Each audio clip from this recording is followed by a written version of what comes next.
in our today's lesson, we will look at the techniques in reducing prejudice. So, coming to the objectives of this lesson. So, the first objective is to understand the various techniques in reducing prejudice. So, there are different techniques, and under techniques we look at contact hypothesis, recategorization, benefit of guilt, saying no to stereotypes, and social influence. So, in our previous classes, we have looked at what prejudice is, causes, sources, effects, and elements of prejudice. But how do we combat prejudice? In today's class, we will look at techniques in prejudice. And why do we need to look at techniques in prejudice? Why are they important? So, now we will look at the different techniques in reducing prejudice. The first one is the contact hypothesis. The contact hypothesis was developed in the middle of the 20th century by researchers to understand how conflict and prejudice could be reduced. Studies conducted in the year 1940 and 50s showed that the contact with members of other groups was related to lower levels of prejudice. In one study, 1951, researchers looked at how living in segregated or desegregated housing units was related to prejudice and found that in New York, where housing was desegregated, white study participants reported lower prejudice than white participants in Newark, where housing was still segregated. Gordon Allport, one of the key early theorists who published the influential book The Nature of Prejudice in 1954, reviewed previous research on intergroup contact and prejudice and found that contact reduced prejudice in some instances, but it wasn't a panacea when there were also cases where intergroup contact made prejudice and conflict worse. To understand how contact worked to reduce prejudice successfully, Allport developed 4 conditions. These were studied later by the researchers, and according to Gordon Allport, contact between groups is most likely to reduce prejudice. 4 conditions are met. So, the first condition is the members of the 2 groups have equal status, and Allport believed that contact in which members of one group are treated as subordinate wouldn't reduce prejudice, and it could actually make things worse. So, for example, high and low class. When people from high and low class are treated equally, then there wouldn't be any conflict. And the next condition is the members of the 2 groups have common goals. For example, in BA class, that is BA Psychology and BA Mass Communication, have a common goal to do well in academics and score good marks. The next condition is the members of 2 groups work cooperatively.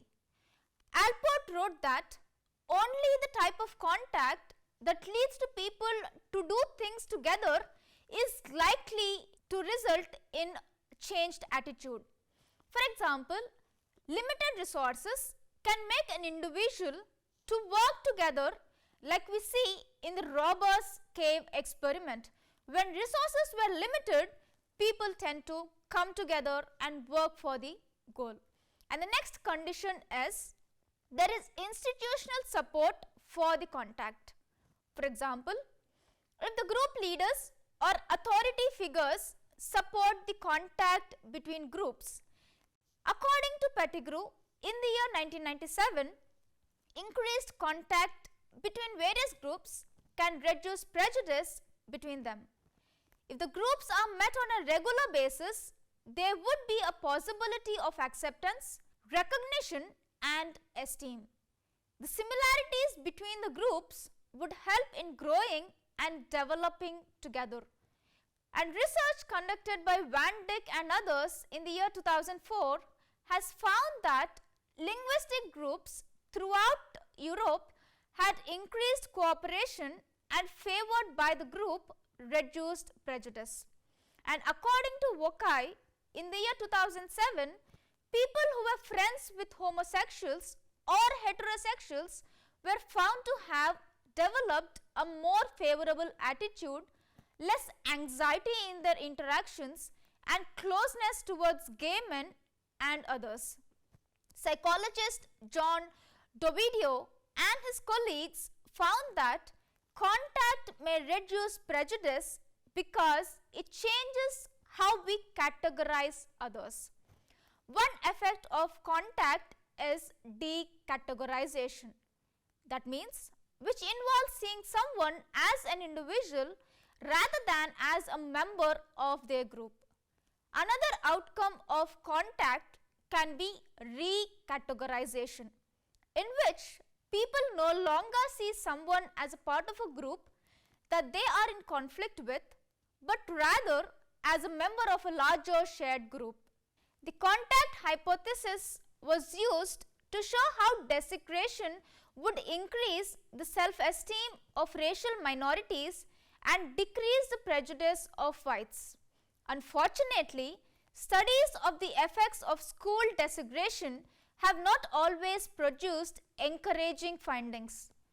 Some studies conducted during and immediately following the court's decision showed that desecration actually increased whites' prejudice towards blacks and has little effect on the self-esteem of black children. Several reasons for these findings is that interracial contact in desegregated schools was not always equal, nor was it implemented with full social support. The contact hypothesis has been used in creating cooperative learning programs to improve intergroup relations. The most famous type of cooperative learning program is referred to as a jigsaw classroom method. The jigsaw classroom refers to a technique that creates a classroom atmosphere in which students of different racial and ethnic groups are placed in pursuit of a common goal. Specifically, students are placed in diverse 6-person learning groups. The lesson is divided into 6 segments and each student is assigned one segment of the lesson. In essence, each student holds, so to speak, one piece of the jigsaw. To complete the entire lesson, the students must rely on the knowledge of the other individuals in their group, thereby facilitating the interdependence that is needed to improve intergroup relations. In the jigsaw classroom, students work cooperatively toward a common goal in a context where there is implicit institutional support given by the teacher. And students in jigsaw classrooms compared to those in traditional classrooms showed decreased prejudice and stereotyping, and minority students showed an increase in self-esteem. Moreover, students in jigsaw classrooms showed a genuine display of integration even outside of the classroom, such as on the playground, by their willingness to interact with members outside of their racial and ethnic group.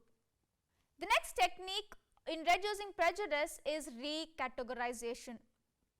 Recategorization is the psychological breaking down of barriers between people. For example, if a school was playing inter-school volleyball tournament, then they would see the opponent for the other school as different.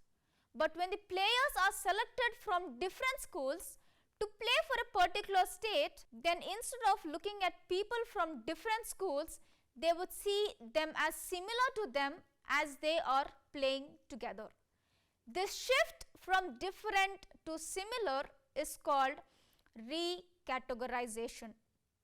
Common in-group identity models suggested that individuals who view themselves to a similar group can reduce the intergroup conflict. And the research on intergroup contact suggests that though it is effective, if it is not implemented, then the situation might go bad.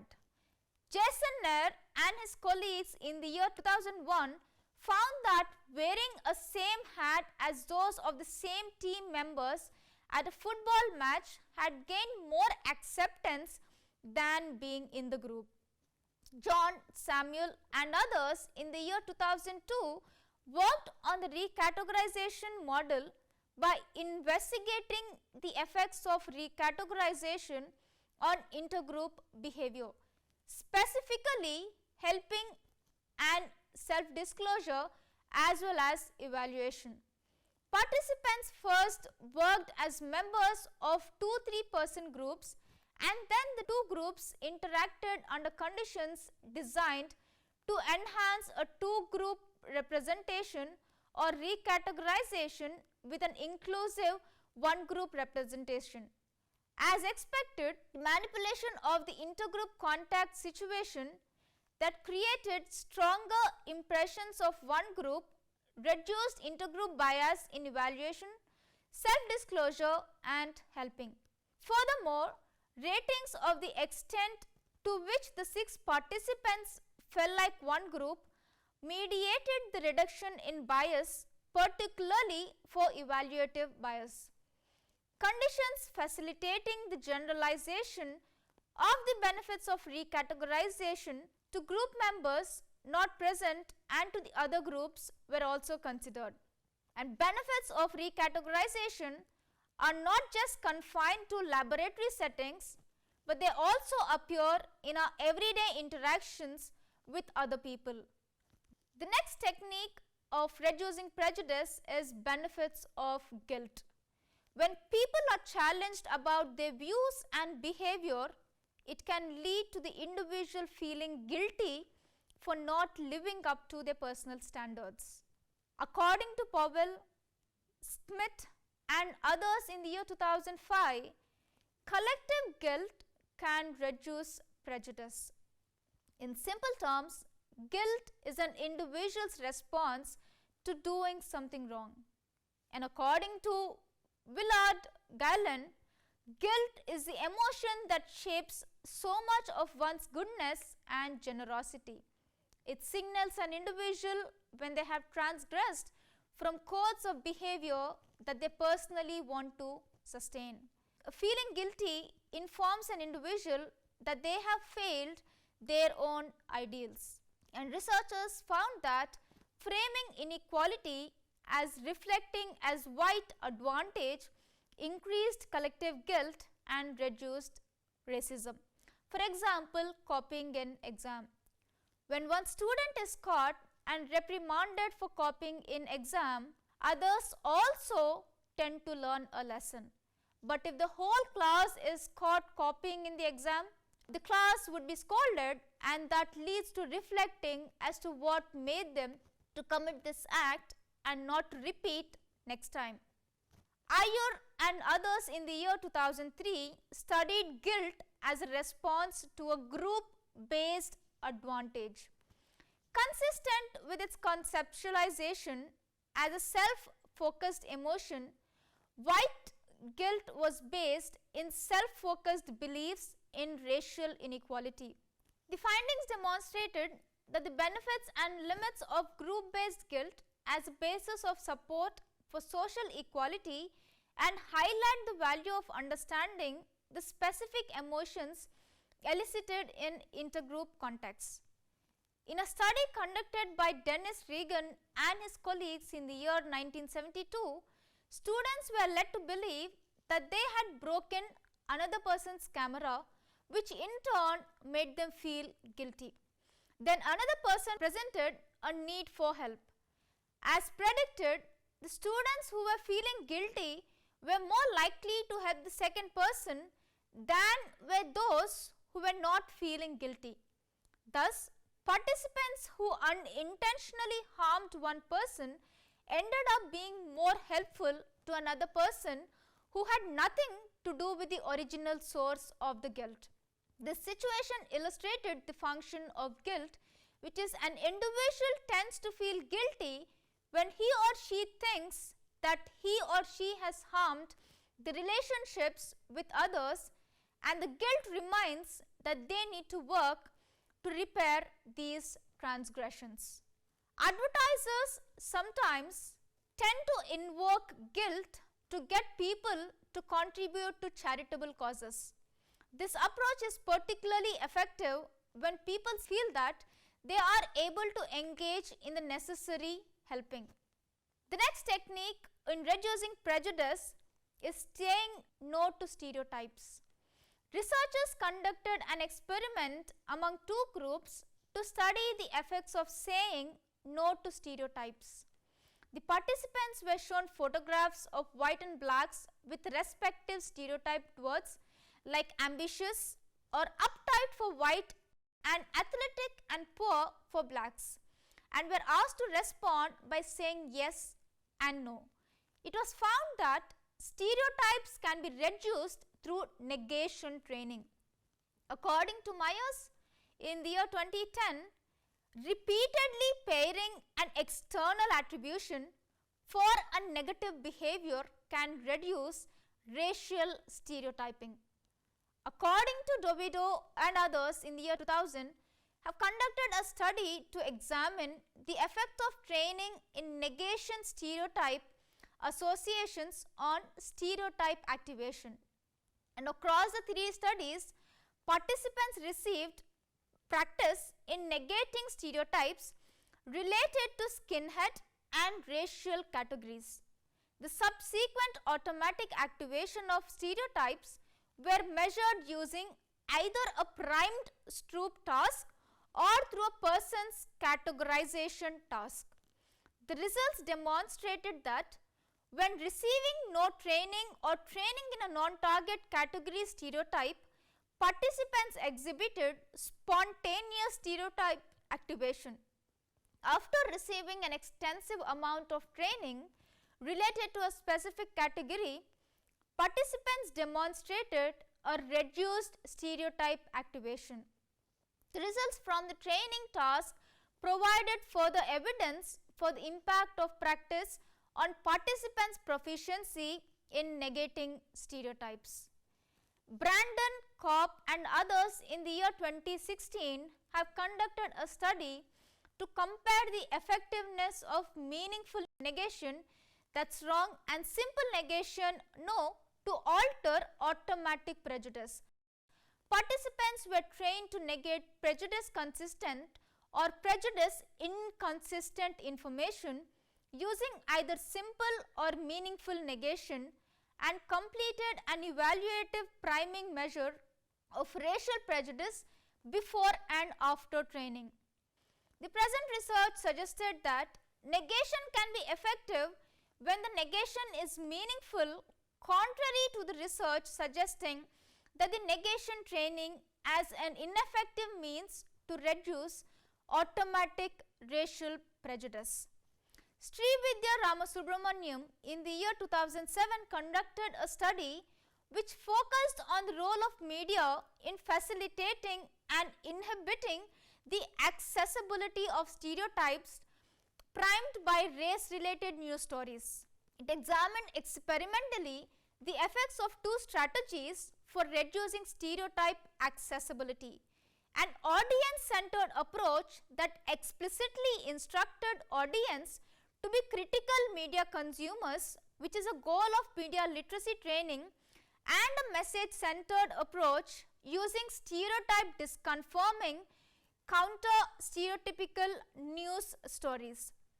Participants viewed either a literacy or control video before reading stereotypical or counter-stereotypical news stories about African Americans or Asian Indians. Implicit stereotypes were measured using response latencies to hostile and benevolent stereotypical words in a lexical decision task. Results suggested that a combination of audience-centered and message-centered approach may reduce racial stereotypes which were activated by news stories. The next technique of reducing prejudice is social influence. Social influence plays an important role in maintaining and reducing prejudice. Members of a particular group like a member of another group, there are chances of reducing prejudice. It was found that stereotypes of the groups in which low power people were influenced by powerful people's judgment and behavior when stereotypes were endorsed by powerful people and matched powerful people's goals. 𝗧𝗏 and others in the year 2001 conducted a study on the control of automatic prejudice, which focused on efficacy of deliberate attempts to suppress or correct stereotyping, and the reported experiments tested the hypothesis that automatic racial prejudice is subject to common social influence. In experiments involving actual inter-ethnic contact, both tacit and express social influence reduce the expression of automatic prejudice as assessed by two different measures of automatic attitudes. Moreover, the automatic social tuning effect depended on the participant ethnicity. And some of the other ways to reduce prejudice is through awareness for anti-prejudice social norms, making people aware of inconsistencies in their own beliefs, increased contact with members of other social groups, and passing of laws and regulations which require fair and equal treatment for all the groups of people. So, in our today's lesson, we have seen various techniques in reducing prejudice, and the most important being awareness and also identifying what prejudice is, through which we can reduce prejudice. The effects of prejudice can be lasting. To help an individual to overcome the impact of various methods are employed. By employing these methods, an individual would be able to manage and help themselves and others in dealing with prejudice originating from various factors.